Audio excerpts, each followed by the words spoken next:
With the Venmo debit card, you can Venmo everything. Your favorite band's merch? You can Venmo this. Or their next show? You can Venmo that. Visit venmo.me/debit to learn more.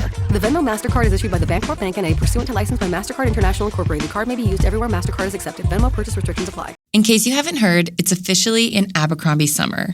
The A&F Vacation Shop has everything on your packing mood board. I desperately need their new one piece, the A&F Marina. It's strapless, so flattering, and paired with denim shorts will be my go-to beach outfit this summer. Finally, your suitcase isn't complete without finding that dress. You know, the one for the photo shoot. Abercrombie's boho dresses have that perfect beachy, romantic look. Make it an Abercrombie summer. Shop their newest arrivals in-store, online, and in the app. Ryan Reynolds here from Mint Mobile. With the price of just about everything going up, we thought we'd bring our prices down. So to help us, we brought in a reverse auctioneer, which is apparently a thing. Mint Mobile Unlimited Premium Wireless. How to get 30, 30, bit to get 30, bit to get 20, 20, 20, bit to get 20, 20, bit to get 15, 15, 15, 15, just $15 a month? Sold! Give it a try at mintmobile.com/switch. Upfront payment of $45 for 3-month plan, equivalent to $15 per month required. New customer offer for first 3 months only. Speed slow after 35 gigabytes if network's busy. Taxes and fees extra. See mintmobile.com. Have you ever spotted McDonald's hot, crispy fries right as they're being scooped into the carton? And time just stands still. Ba-da-ba-ba-ba. Welcome to the HCI family of podcasts. We're your source for personal, professional, and organizational growth and development. We share our own original research, explore industry trends, and interview executives and thought leaders from across the globe. Join us for practitioner-oriented content around all things leadership, HR, talent management, organizational development, and change management. Maximize your personal and organizational potential with the HCI family of podcasts. Brace the rudders! Raise the sails! Raise the sails! Captain, an unidentified ship is approaching. Over. Roger. Wait, is that an enterprise sales solution? Reach sales professionals, not professional sailors. With LinkedIn ads, you can target the right people by industry, job title, and more. We'll even give you a $100 credit on your next campaign. Get started today at linkedin.com/results. Terms and conditions apply. Wendi Swanson, welcome to the conversation today. Hi, John. Thank you so much. It's a pleasure to be on the show. It's a real pleasure to be with you. You're joining us from Orlando. I'm south of Salt Lake City in Utah.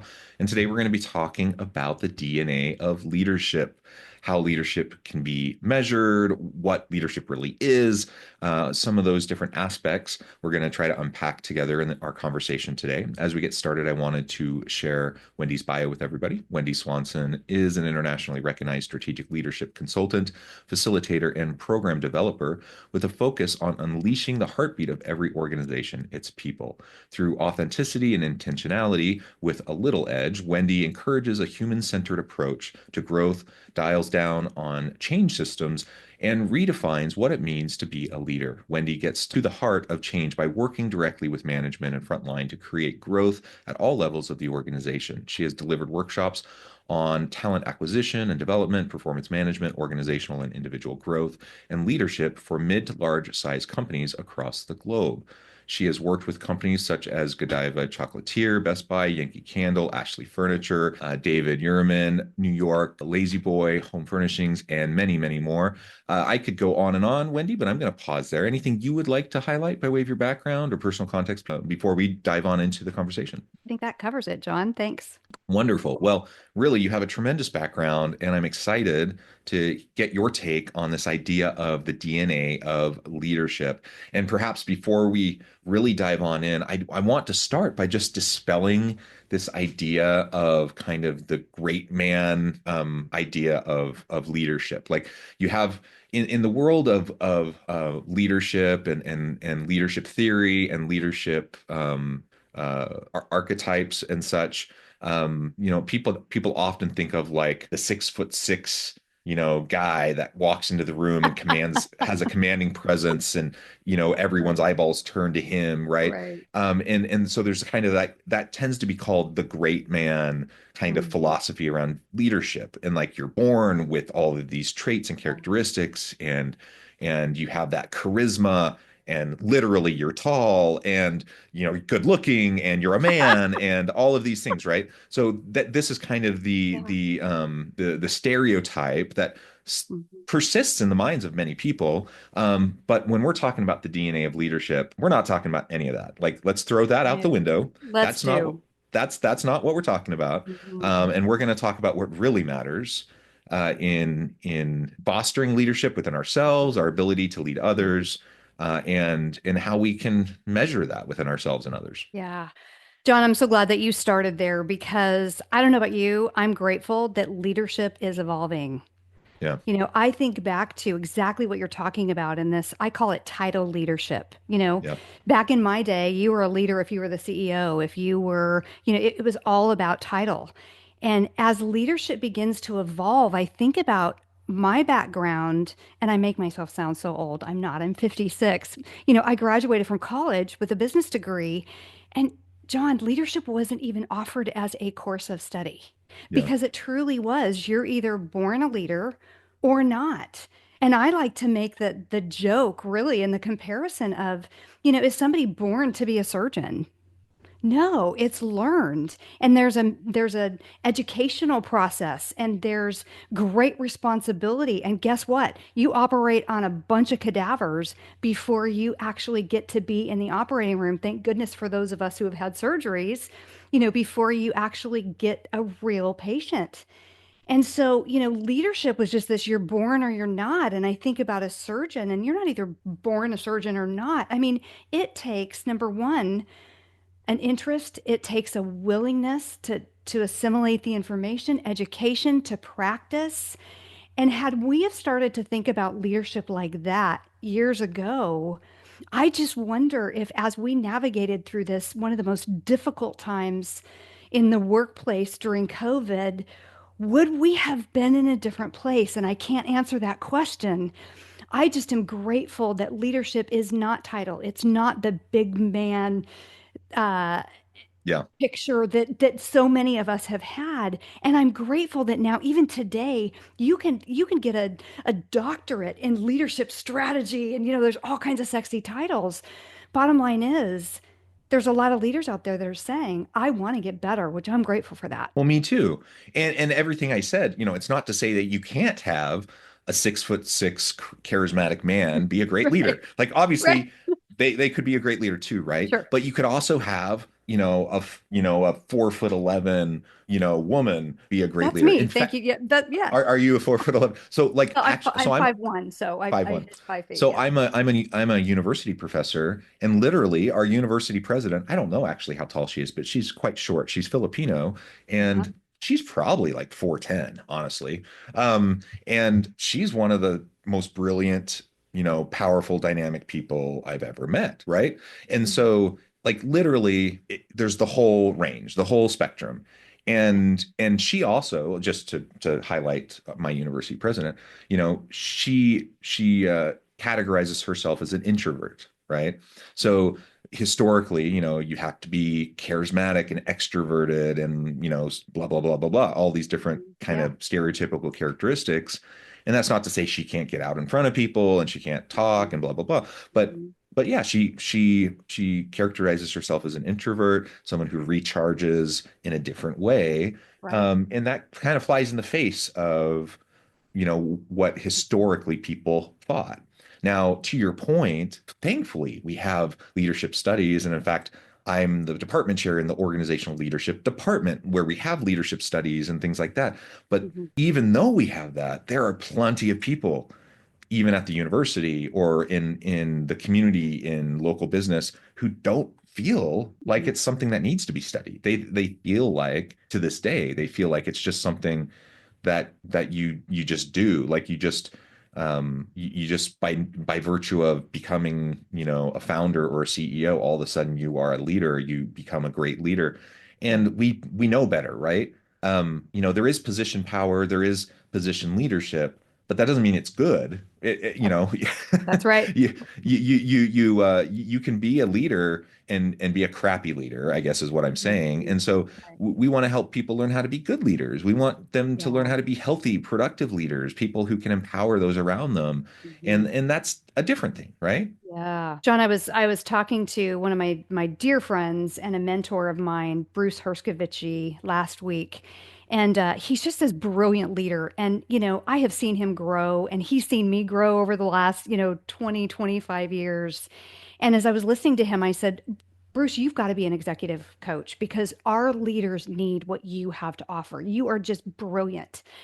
And he laughed and he said, hell no. And I said, Bruce, like, why? And he said something, John, that I have not been able to get out of my mind. I've just been thinking about it. He said, I don't have the patience because there are so many leaders out there who care more about being right than getting it right. Yeah. And I've been thinking about that. And you are so right there. I hate to start this out on a negative tone. It's just true. There are so many bad leaders out there. And so I was reading a Gallup study and it said 70% of the variance in employee engagement is attributable to leadership quality.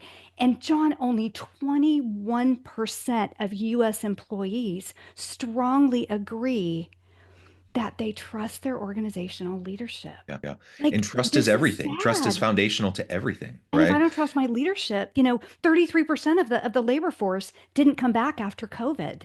Some Yeah. due to retirement. People got really creative. They realized they didn't need to make as much money as they did. And so the people that we have in our organization, they're precious. And if we are not leading them well, Yeah. they've got something we don't have, and it's choice. Yeah. Yeah. And the pendulum swings, labor market wise, it swings. And for a long time, as we were coming out of the pandemic, we were talking about the Great Resignation, and we were talking about quiet quitting, and we were talking about like the employees and workers had all the leverage, all the power. The pendulum swung back a bit, and Sure. now there's more leverage on the side of employers, but the pendulum swings back and forth. And the bottom line is, in a labor market that still has severe skill deficiencies and skill gaps, that in the long run, employees and workers have more leverage. And so employers need to just make sure that they're hospitable places for people to want to go to work. That means leaders have to be the types of leaders where they create, engaging, psychologically safe environments where people want to go, where they can feel fulfilled, et cetera. And you said something a moment ago that I just want to double click on for a second. Most leaders, well, I won't say most, there are many leaders who aren't what I would call like the greatest leaders in the world. They're not particularly great. We might even say they're kind of bad leaders. Does that mean they're nefariously bad? No, I don't think so. Like most leaders who aren't good leaders aren't nefariously bad leaders. They don't wake up in the morning thinking, how am I going to exploit my people today? How am I Right. going How am I to, going to suck today as a leader? yeah, Yeah. nobody, there might be some people out there that are thinking, how can I take advantage of people around me? But those are sociopaths, and those are rare, right? That's right. Most people want to do well. They wake up and they try to do the best they can. They just don't know any better. They model what they do based on what they've seen other people do. And to your point, leadership is a developed competency set and skill set. And so if they haven't developed those skills, all they can do is base it off of what they've seen other people do, what's been modeled for them. And a lot of times they've seen unhealthy things modeled. And so they That's just right. perpetuate, right? That's right. And so, I want to say that, to provide some grace for people who are trying, who are good people, who are Right. trying, who don't have That's right. nefarious intent, but still, are probably putting their foot in their mouth, are probably stepping in landmines unnecessarily. Yes. And if you take some time, get an executive coach. If you take some time, get some leadership training. If you take some time and do the things necessary to develop yourself, it can make all the difference in the world. And you mentioned a minute ago as well, kind of this idea of the ego driving, Right. my need to be right rather than getting it right. Yep. And that would be one of the first things I say to anybody. Like, just fostering, if you can start from a place of fostering intellectual humility within yourself, Yep. in your leadership, Yep. that will get you so far, because nobody knows everything. Nobody has all the answers. Nobody has all the skills. Nobody has all the competencies developed. Even the best leaders out there don't know it all, right? And so what you really need is to just know that you don't know it all. Know that you need to surround yourself with good people. Know that you need the input of those around you, and foster intellectual humility and stay curious, so that you can continue to develop. And if you're willing to do that, Yeah. then over time you will improve, you will get better, and you'll become a better leader, and you'll be more supportive of your people around you. And people will also be more willing to give you grace as you're developing, because they see that you're open and that you're trying, and that you have that humility rather than that arrogance. Yeah. John, you make it sound so simple. Well, I always tell my students, it's not rocket science, but it is incredibly difficult, Yeah.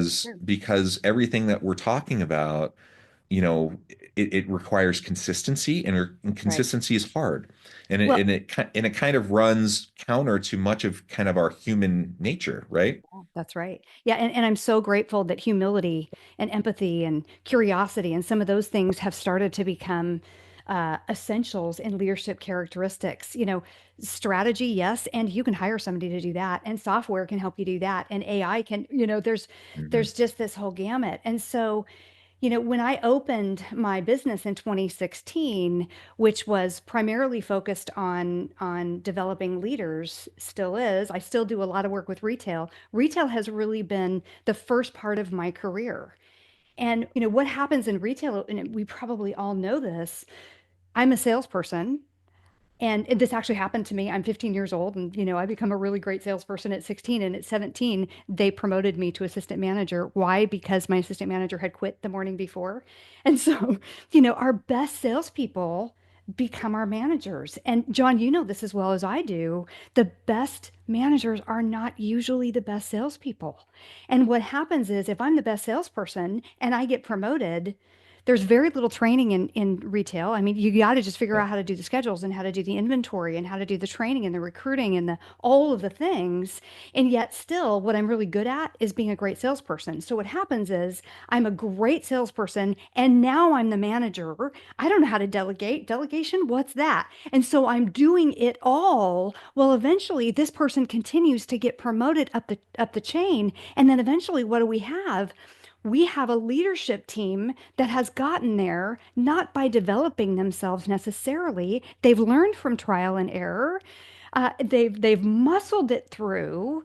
And so there's this leadership team that is just lacking the basic skill sets of coaching, of communication, of feedback, of leadership language.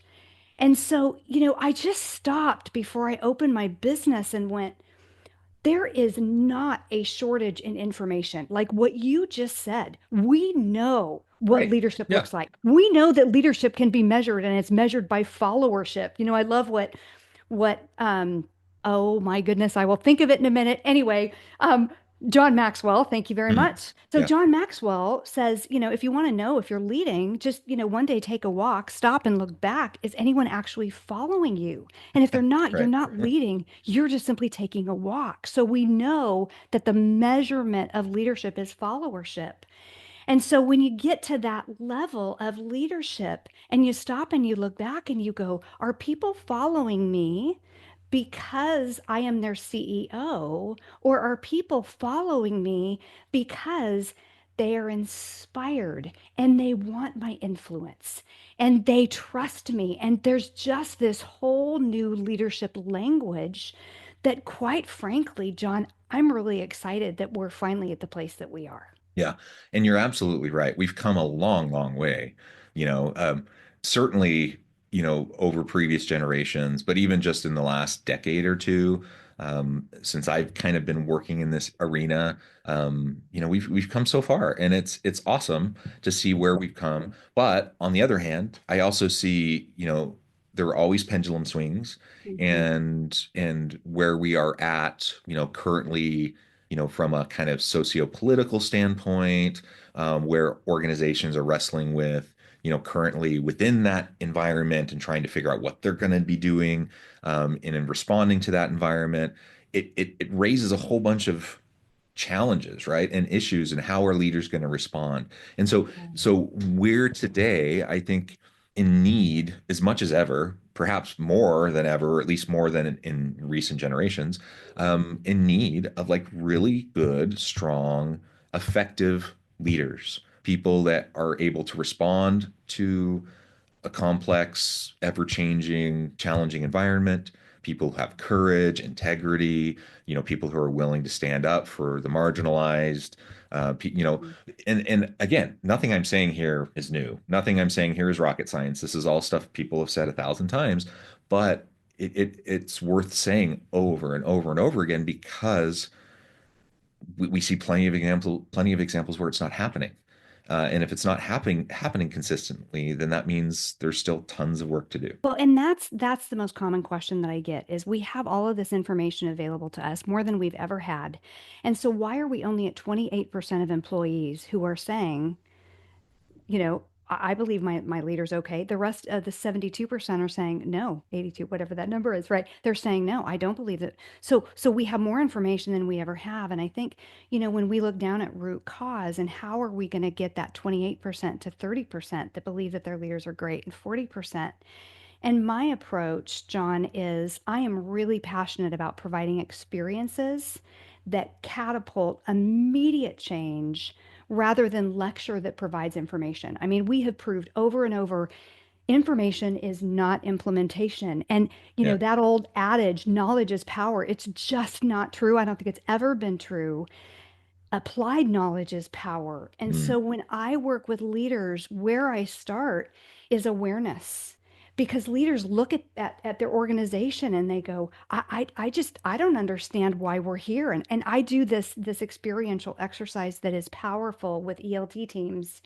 And we do it mostly with C-suite. There's some VPs that can be in the room just depending on their ability to handle difficult conversations, because we get real in this retreat. And I sit all of them around a circle and they're facing out, not at each other, not looking at each other, because I want to simulate the silos that happen in organizations, which is one of the things that happens with ineffective leadership. And sometimes the leaders know that that's happening and they just don't understand why, and they want to get to the root of it.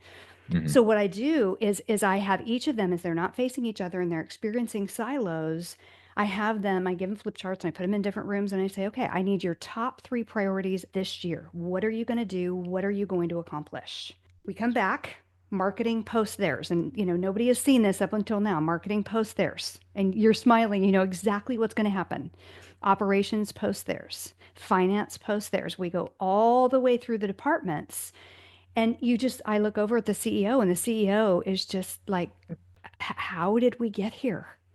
And by the time I get to the CEO, he's seeing how all of these silos, and I make them, put their hands out and I'm like, all of these departments are heading in different directions.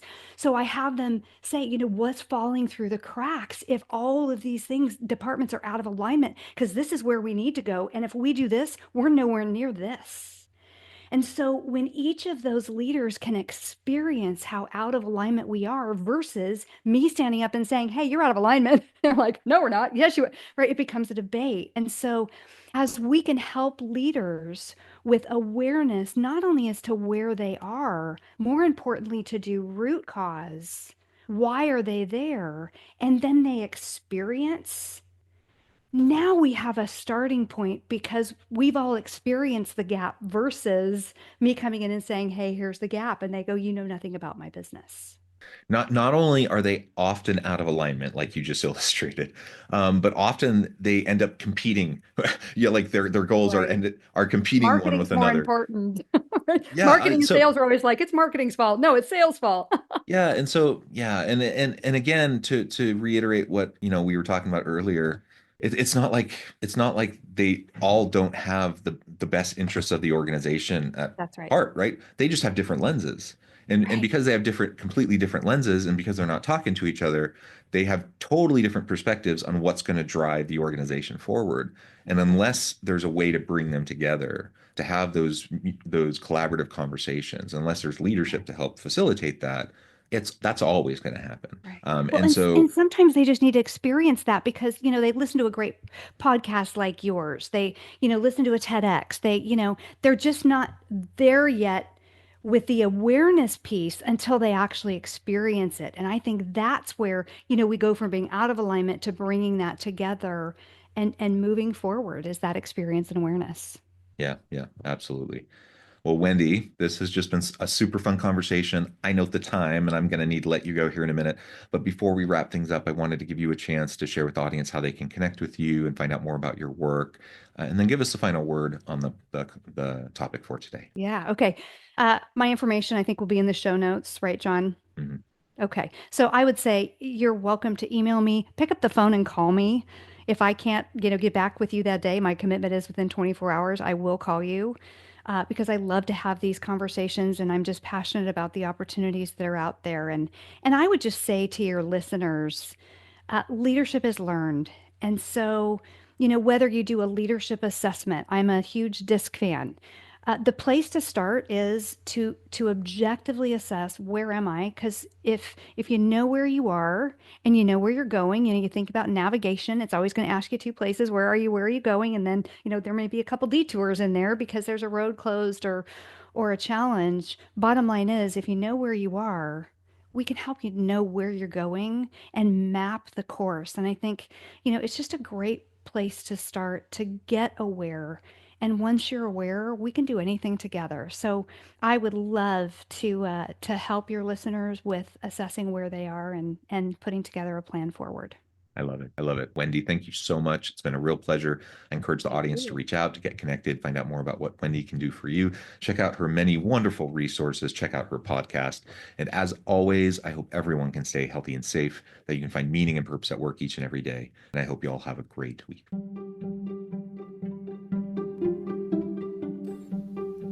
Thanks for joining us for this episode of the podcast. We hope you stay healthy and safe, and please join us again soon.